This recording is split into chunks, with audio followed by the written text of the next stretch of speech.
quiet quitting.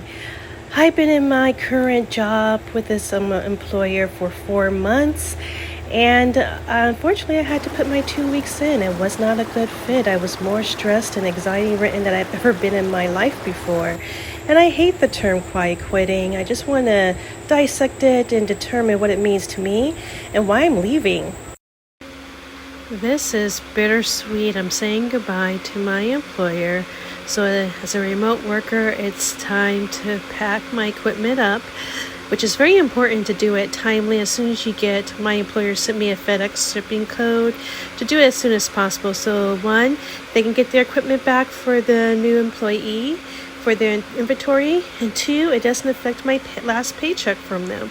So I'm always very diligent in making sure that I pack it with care and just make sure everything's in place. So I have a couple of things to get situated, and the cords and everything. I have 2 monitors, a laptop, a dock system to connect them all, a keyboard, mouse, things of that nature. And this equipment, cords, and more cords. It does not get easy. I tried as much as I can to keep it organized by using twisty ties so they don't get all tangled into each other. So yeah, just getting all these cords together, making sure they're not tangled, making sure I package them and very neatly and compactly so that way they're very easy to identify. There goes the dock. Love that docking system. It's like the heart for the whole entire thing. Is the brain. It has all the cords. I'm sure if you work from home, everybody is very familiar with the docking system. So yeah, just being very careful with the cords, the HDMIs, all that good stuff. And there's smash. I'll grab the back and you grab both monitors. You have the car running? No, I don't think that's smart. Oh no, because I was scared. Yeah. Just push the button. No, because I was afraid one of your monitors. Oh. Right back, Rockstar. Don't let nobody steal you.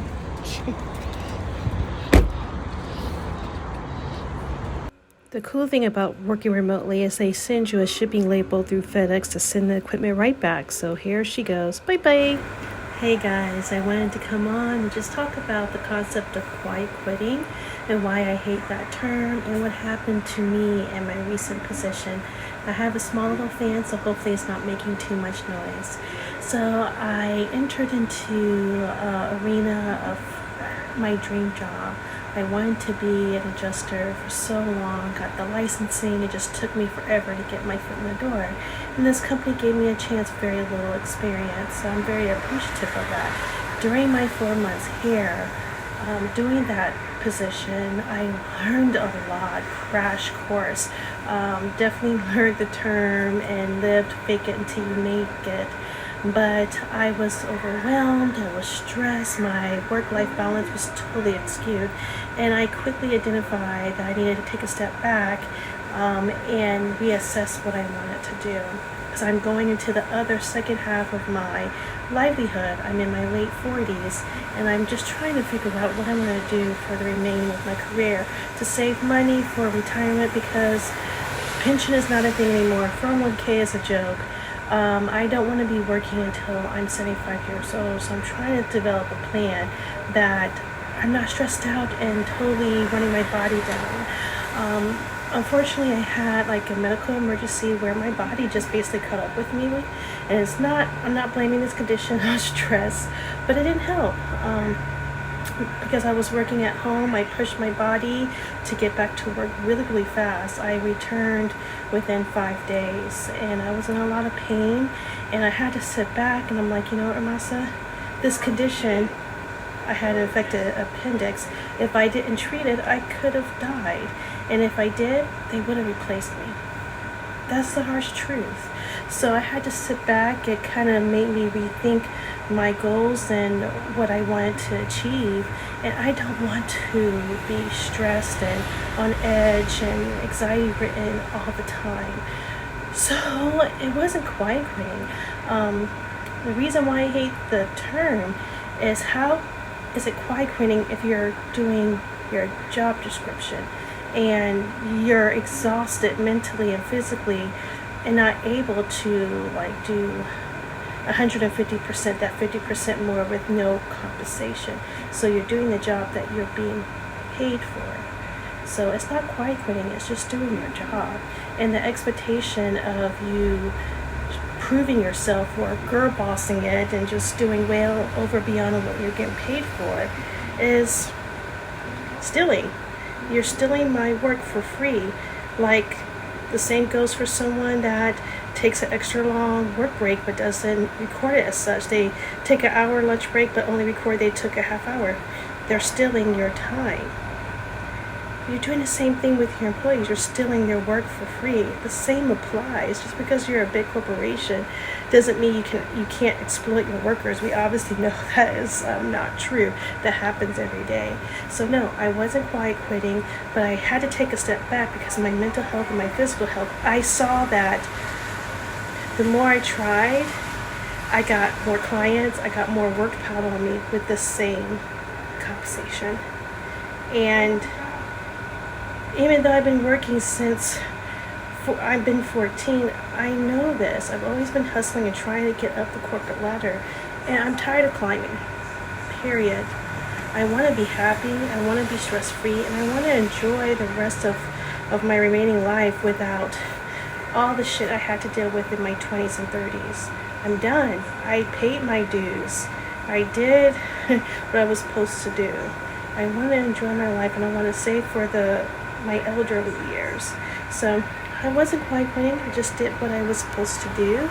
I stopped doing the over and beyond, and I realized it was time for me to quit because I need to figure something out that will make me happy.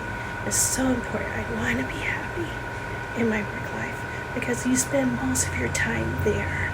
I want to be happy, and that's important to me. So I love the job, I love the opportunity, I love everything I've learned, but I love me more. Always me first. So I just want other people out there, regardless of what age or bracket you're in or whatever, you come first, your family comes first, do what's best for you.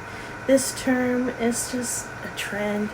I hate trends. It's not quiet quitting, it's just doing your job. You're doing the job that they're paying you for. And it's okay that you don't want to do more work that you are not getting compensated for or recognized for. I'm sorry, a little gift card or a pizza party is not enough for staying over 10 hours a day just trying to emails and like people bragging about, oh my god, I worked this long. Well, I get up this early. I don't care. It's not a contest, Karen. Go ahead, do you. I don't care. I don't. In my last week, I did definitely put my 2 weeks in because, that's just the right thing to do for them to find someone else. But I worked my time. I didn't do any overtime because I felt those 4 months I was there, that's all I did. I worked constantly at least 10-hour days, 5 days a week. And I would wake up Sunday dreading Monday, and I still had a whole day off to enjoy, but I was dreading all the emails, and because everything's a priority. Everything's a priority. So they're like, oh, you have to prioritize your work. Well, you know what? Everything's a priority, so you gotta do everything. You just gotta choose what to do first, but do everything before you leave that day. So, yeah. I know a lot of people are excited. What is my next steps? I'm going to sit down and figure that out and move into, I really want to start working for myself. I want to start looking to my brand of Grow Mouth So Natural, what that means to me. So I'm just going to spend time, think about it, and reflect, and whatever my next chapter is, I've learned so much. I know what I don't want, and I'm taking that with me. So guys, I hope you enjoyed, and I'll see you next time. Bye!